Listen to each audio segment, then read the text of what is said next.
Let's dive straight into this. I am going to break down what I honestly believe is the absolute darkest, most inevitable twist hiding in plain sight for the future of Spider-Man on the big screen.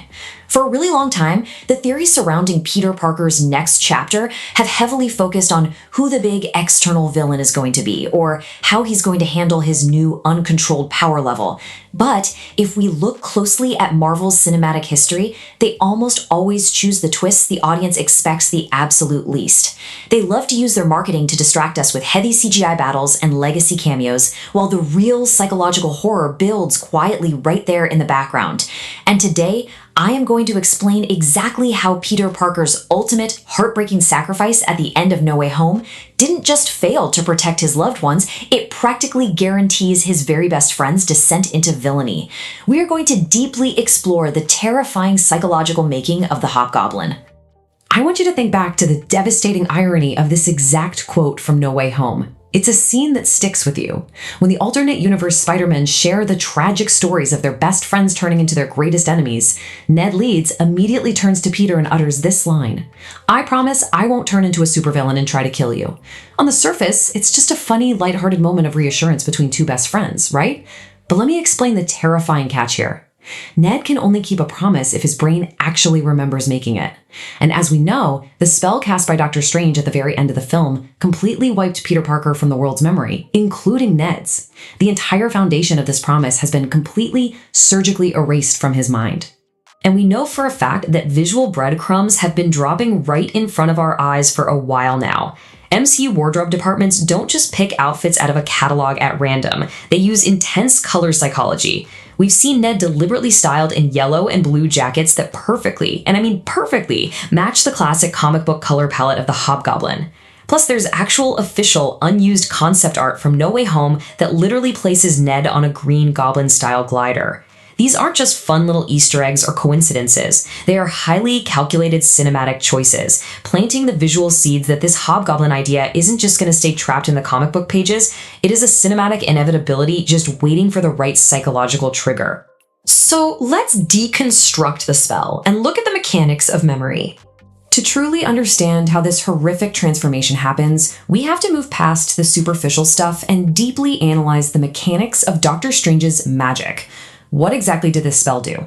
Because understanding the precise psychological effect of this multiversal mind wipe is the skeleton key to unlocking Ned's dark future.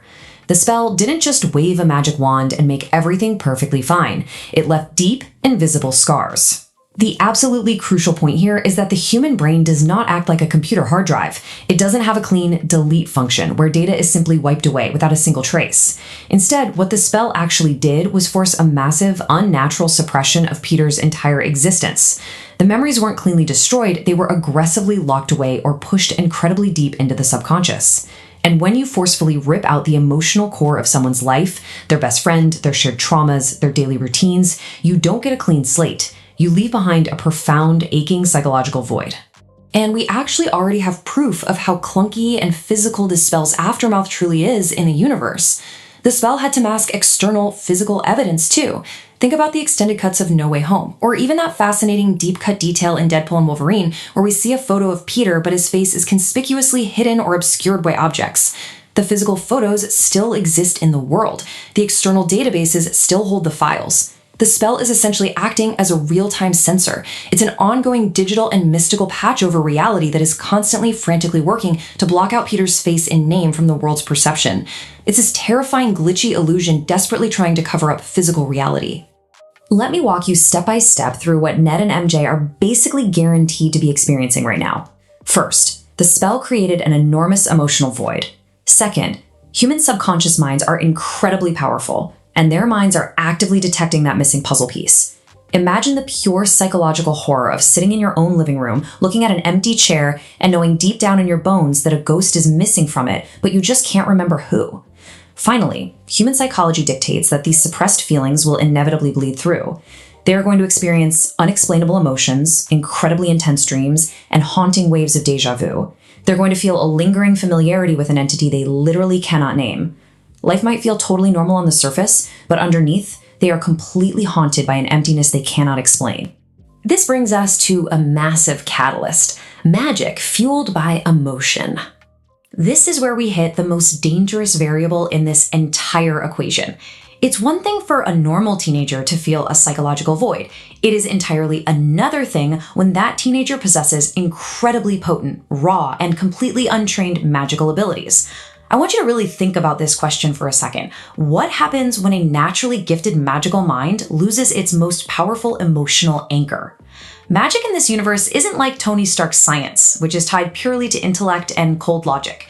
Magic is deeply, intrinsically tied to a person's will, their spirit, and their raw emotions. Ned is walking around with a massive reserve of magical potential, but the emotional anchor that kept him grounded, his love and loyalty for Peter Parker, has been violently ripped away.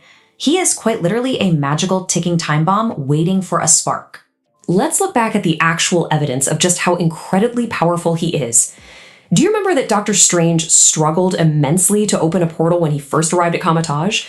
It took him significant time, endless frustration, and literally being stranded on freezing Mount Everest by the Ancient One to master what is fundamentally a beginner's spell, known as the Test of Belief.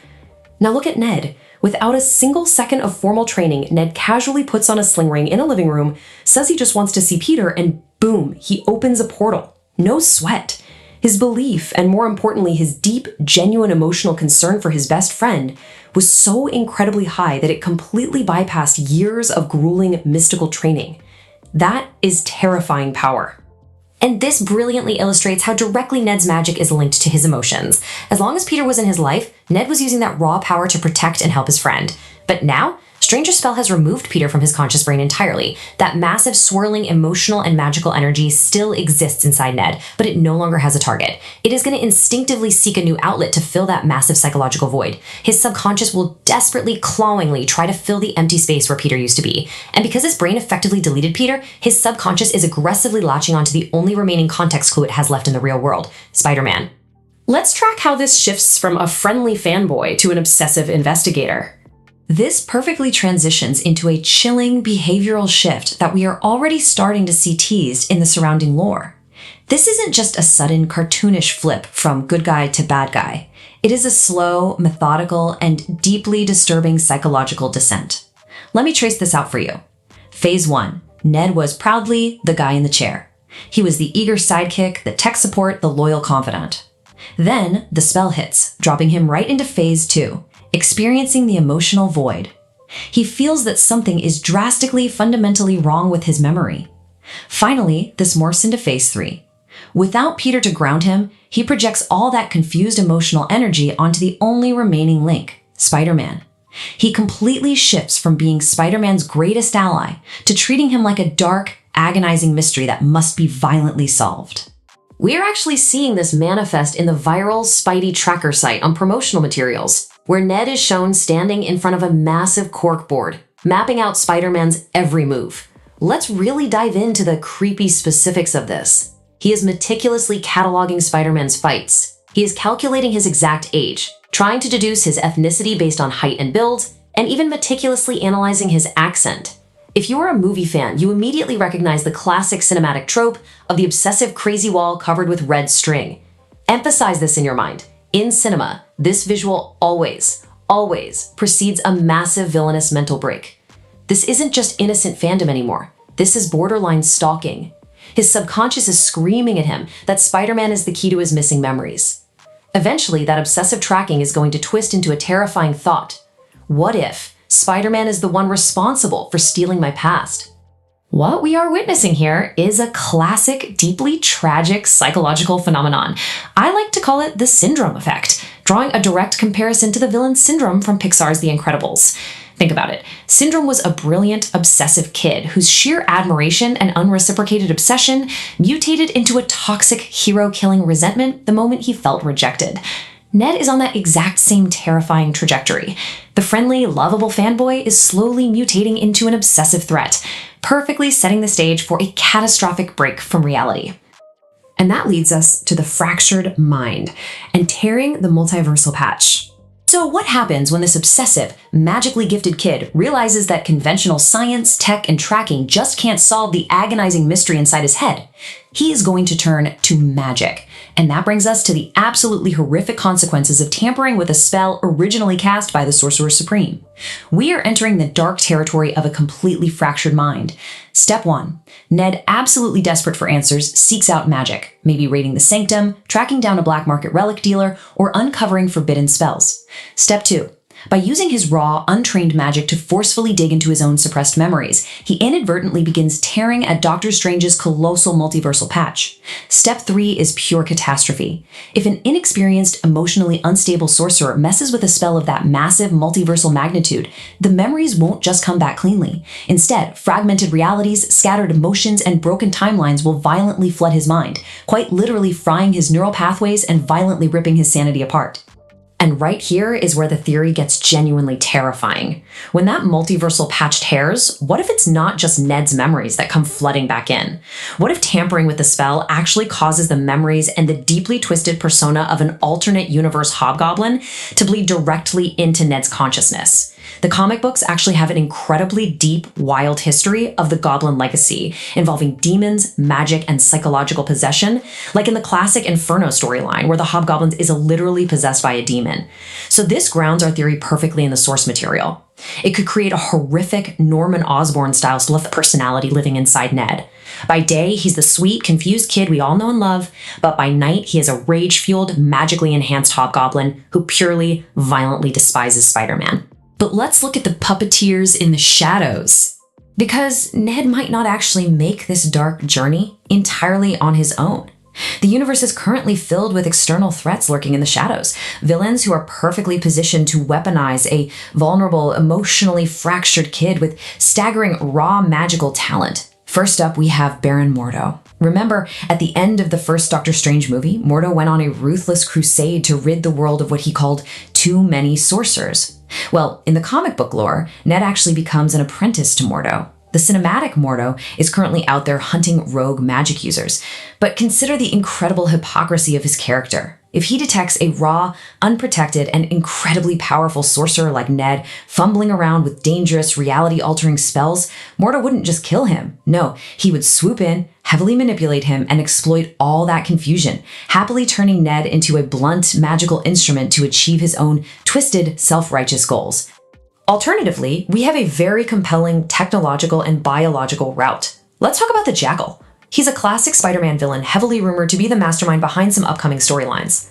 The Jackal is absolutely notorious for targeting Peter's loved ones through intense, agonizing psychological torture and completely mind-bending cloning games. Think about Ned's skill set for a second. He casually hacked into highly advanced Stark technology and completely bypassed an Iron Man suit's AI back in Homecoming. That MIT-level intellect makes him an incredibly valuable asset. If the Jackal is pulling the strings from the shadows, a confused, brilliant kid with a massive vendetta against Spider-Man is the absolute perfect pawn for his brand of biological warfare.